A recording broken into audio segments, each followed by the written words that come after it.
Fire Authority. So we're here to give you an update on the fire here in Millcreek at this apartment complex. What we can share with you is that we have upwards of 40 to 50 people that have been permanently displaced due to the loss of these two apartment structures behind us.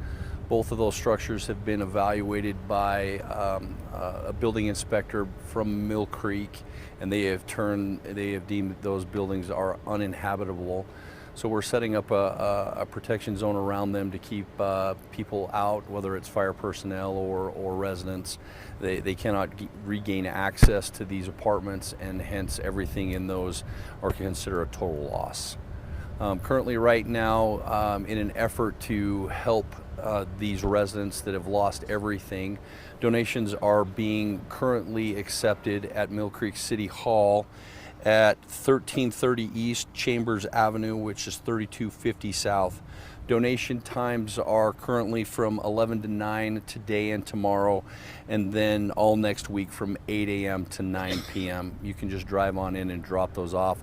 They'll take clothing, hygiene products, and household goods. You guys have any questions? Yes. Is there any more details on how it got started yesterday? What information are you able to share upon that? Exactly what we shared yesterday, that there was some yard maintenance that was going on right there. A lawnmower hit a rock, sparked the fire, and with the conditions and the high winds, that fire spread rather quickly and into the apartment complex. And do we know who was doing the lawn maintenance? I can't speak specifically to that. I believe that information has already been distributed, but I don't want to misquote. What's going on right now? That's a really good question. Let's take a look. Right now, I believe that the fencing company is they're putting up that protective barrier right now. We have fire personnel that are on scene that are going to continue to monitor the situation, and if they have any type of flare-ups or hot spots that present, then they're going to address those issues. We'll continue to have fire personnel on scene throughout the remainder of today and all day tomorrow, because we have two different incidents. We have the field fire on the backside, and we have a team that's back there mitigating those issues with the vegetation and the trees that have been burned, and then also that with the structure. So we'll have fire personnel on scene for at least the foreseeable future. And the other two buildings that had their utilities shut off and were evacuated, were they able to move? They're able to go back into their units at 3 p.m. this afternoon. There is one unit that doesn't have access to gas. They'll have that gas through Enbridge available to them on Monday, but both complexes do have electricity. Go ahead. Has it been verified that the lawnmower is the reason that the fire's... 100%. Any update on damage to those? No idea right now. And is there any update when this is going to open back up for residents to get in? 3 o'clock. The unaffected buildings, those residents can return to their units at 3 p.m. Yep.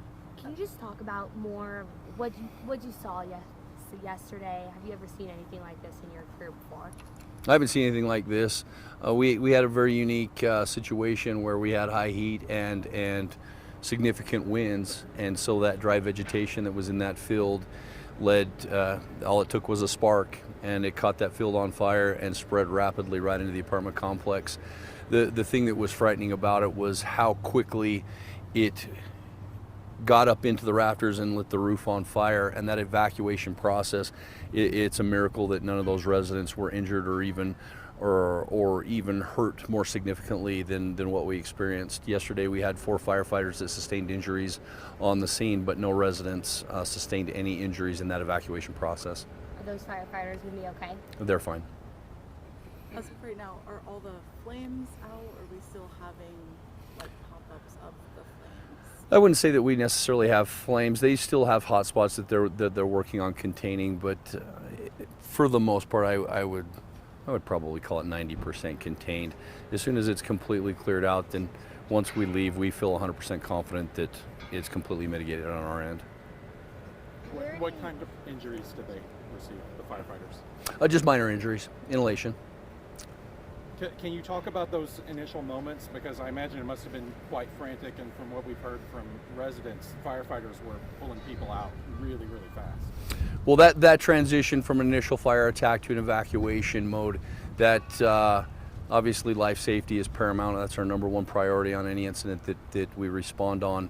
And so obviously when we transition into that, and there is that heightened sense of action, call to action to get those people evacuated, knowing that we have two different units, 12 each unit, and being thorough in our evacuation process.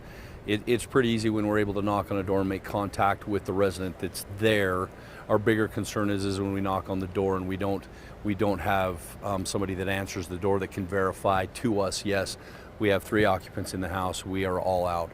Those units tend to be a little bit more problematic and take a little bit more of a thorough search to ensure that we have everybody out of those units. But as you can imagine, it was all hands on deck moment to make sure that everybody was out safely. Yeah, it's good to hear that there was no loss of human life. Is there been any totals about loss of pets?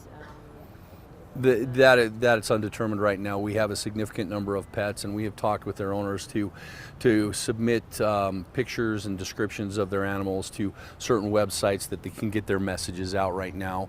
To be honest with you, I don't feel confident that we're going to get a large number of those pets recovered.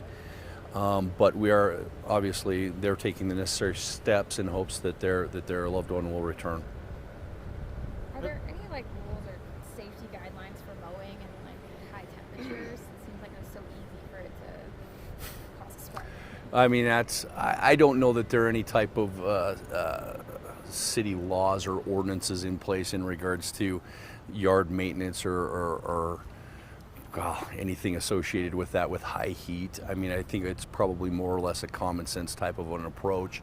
I don't know that, I personally wouldn't have been mowing yesterday, but mow my lawn early in the morning or late in the evening because I don't like to mow it in the heat of the day. So I mean, you would probably have to speak with that individual more specifically, or the company that was doing that yard care. Do we know if that individual called 911? It was that individual. Mm-hmm. It was, okay. Yeah, 100%. Yep, great job. I mean, he recognized quickly that there was a fire, and obviously it was spreading quickly, and so it could have been significantly worse had that individual not initiated 911 and gotten fire crews there quickly. The speed at which that fire spread, I could almost definitively say there would have been a loss of life at those apartment structures for sure. I imagine most people haven't been through an evacuation, may not know what it's like. Can you just kind of walk through how that works? I mean, obviously they bang on the door. If nobody comes, do they try to make entrance to see if there's anyone in there? How does Yeah, we do. Excuse me. We do make entry into those units. We want to ensure, until we can confirm that the unit is empty, we're going to do everything in our power to ensure that it is.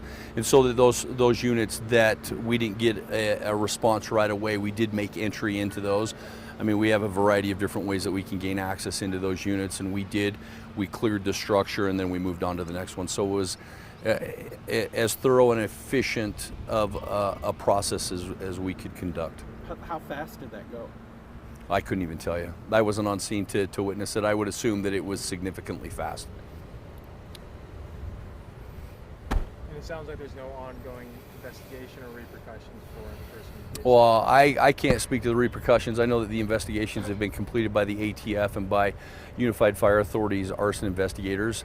That report has been completed on their end, and they're looking at finalizing that documentation and submitting that report. But when we're talking the legal side of it, I can't speak to that.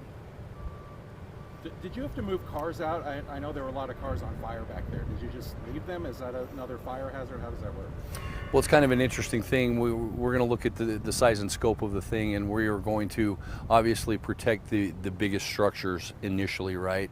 And so we'll work in that respect. We're going to work inside out. Not that we're not trying to put the fire out on the cars, right? But we have a bunch of competing priorities at that time. So to say that we needed to put out the fire on this car versus the building, I think we're going to focus our attention on the building. But you were also trying to keep a perimeter because there's a lot of houses around here, and it could have spread a lot. Absolutely. One of the things that we're doing when we're initiating a fire attack is we're taking into account exposures. Exposures are a big thing, especially when we have a tight community like this and those older apartments so tightly packed. The last thing we want to do is for it to be a 2-building fire that extends into 4, into 6, into 8. And high heat and close proximity like this, it very well could have. Now it didn't, but that's part of those tactics that we utilize in regards to stabilizing that incident. We want to ensure that those exposures are taken care of, as well as the direct fire attack on that property. Do we miss anything? Anything else you'd like to add? Hydrate. It is hot. I had a question real quick. So the embers, did they catch that on fire over there on the west side? I would have to think the answer is yes. I can't speak definitively to that, but I know that there was some fire suppression that went on east of this structure. We'll make the assumption that it was associated with this. Thanks for all the hard work you guys do. Anything else? We have some information from Millcreek about how people could do financial donations, so if I could get our council member in here to Yeah, talk if we about that. could. Here, how about if we re-mic up when you guys can interview him, because I think that's an important thing to share right now, right? Yeah, and just so people are aware, some news stations are live right now. Oh, come on in. Here you go. Here, I'll just hold these right here for you. Thank you. Well, no, I think I have a phone. So are people still shooting? I think mine are. Here we go. Okay, I'm Tom DeSiren. I'm on the Millcreek City Council. This is my district. First off, I want to thank all of our partners. Thank you so much, Captain, and everyone at UFA, as well as everyone at the LDS Church, the Red Cross, and Unified Police. They've been huge helps. I can't begin to think about everything that's happened to these residents who are going through the first steps of rebuilding their lives, figuring out what they still have, finding lost pets. I do want to say we've had a huge outpouring of help. People who have reached out to the city, who have reached out to us council members and staff personally, asking what they can do to help. I do want to say the best way to help these families is a straight up just cash donation. The city has worked to set up a donation portal. It's bit.ly/Millcreek Firehelp. The City Council is going to be meeting on Monday to appropriate additional funds to help these families. I've had a lot of people reach out to me personally and ask about specific items that are needed.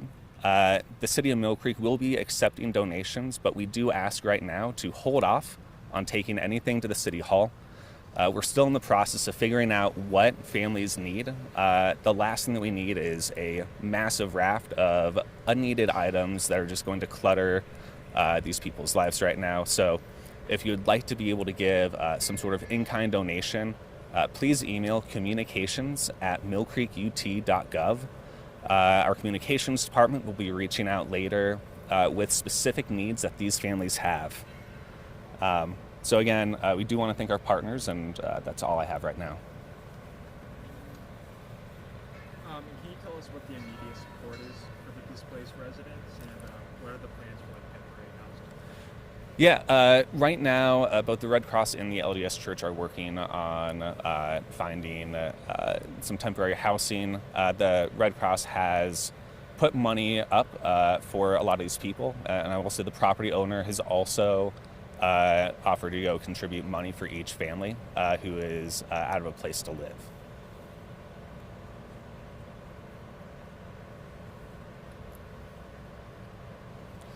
Okay, thank you. Again, that link for financial support for these families, it is bit.ly/Millcreek Firehelp. And if you do want to contribute physical items, please email communications@millcreek.ut.gov. Millcreek communications@millcreekut.gov. Thank you. We good?